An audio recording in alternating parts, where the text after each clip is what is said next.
Assalamu alaikum wa rahmatullahi wa barakatuh.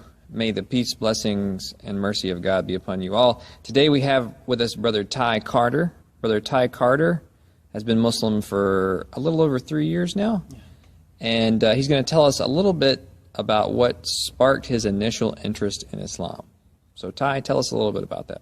Bismillahirrahmanirrahim. Assalamu alaikum wa rahmatullahi wa barakatuh. My initial interest was kind of really on and off in a span of about 3 years. It began with, I ended up late at night speaking to a sister online from Indonesia, and we were just talking, and eventually I myself was very heavily into teaching the Bible, teaching children about certain things and different concepts. And then just kind of helping that transition into also their lives at homes. When eventually we began comparing the Quran and the Bible, she said that she also had the story of Adam and Eve in there, and one of the very striking things that kind of perhaps gave me a taste of it was when she told me about the result of how Adam and Eve, when they bit the apple, and how Allah subhanahu wa ta'ala just simply forgave them. And then it just kind of made me just really thought about how all of this is perhaps one of the things that could possibly answer some of the questions that I've had for a very, very long time. And I just never knew where to go. So after a time, I lost contact with her and just kind of began living my own life. Just went back to doing other things, playing with music and just doing different things. But at the end of the day, there was always a question that was still persistent, and that was, is there another side of all this? Some of the things that just didn't make sense to me was how unfair and unjust, the Christian narrative was for me. Was Jesus Christ the last one? And if he is, then I kind of felt like, was that message complete? And finally, eventually, I began to attend classes at GTCC, where then I met another sister, and I remember specifically, and I asked her about her hijab, and because I shared with her a story about this sister I used to speak to, and she began telling me about why she wears it and different things like that, and we began to kind of have this continuous conversation between us, and I was somewhat trying to convince her that that was ridiculous and different things like that.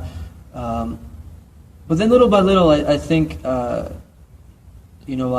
began to kind of question my own thing, and I actually ended up meeting a brother, and we had a conversation about Jesus Christ and different things like that. And I said a very strong statement that to this day it troubled me, and it made me kind of wonder about my deep concern with God, and my deep concern with religion, and my deep concern with my own soul. And I said to myself, whatever it is that I am placed, if I'm placed in hell, or if not, so on and so forth, he said that it doesn't really matter.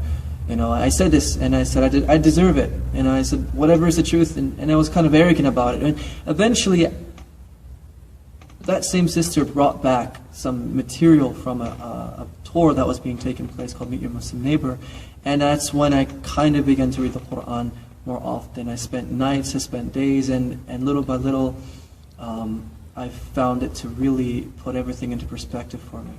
So you received the English translation of the meaning of the Quran that you're holding in your hand for free from a sister, and this was at a dawah event that was happening at a masjid.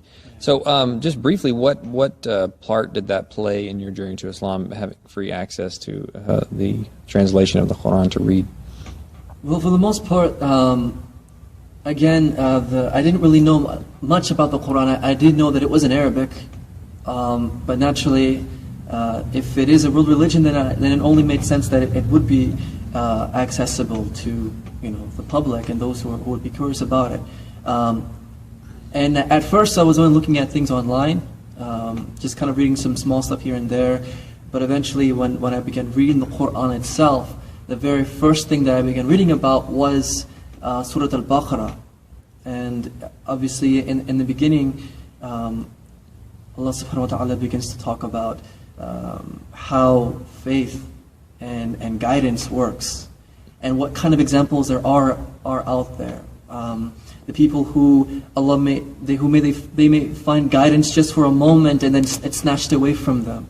And I began to kind of put myself into that situation. It began to make me reflect over my own situation and think, man, like, I've been sincerely trying to seek God, since I was little. I was the only one in my family going to Bible studies, the only one in my family going to different communities and trying different things. And I still felt this emptiness. And finally, when I got this translation of the Quran, I really felt like all my answers were being, all my questions were being answered. And so it was a real blessing to receive this. That's amazing. Now, could you please, just to end this video, give some words of encouragement to your Muslim brothers and sisters here in the community to, support this project so that, these Qur'ans can continue to be free in college campuses and dawah organizations and prisons, hospitals all over the country? Well, number one, I think that the Quran has, what's interesting to me about the Quran is it has something that, for everyone in particular. And I think that for a book, if you say that it is from Allah subhanahu wa ta'ala, then it is going to definitely affect a person on that personal level.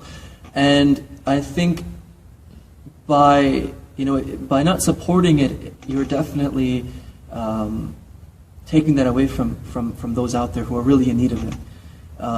Who really need their questions answered, who are really going through a spiritual crisis, or even a emotional or physical crisis.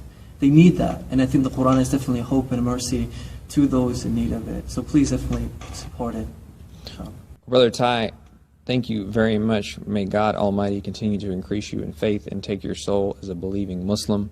Assalamu alaikum wa rahmatullahi wa barakatuh. May the peace, blessings, and mercy of God be upon you all.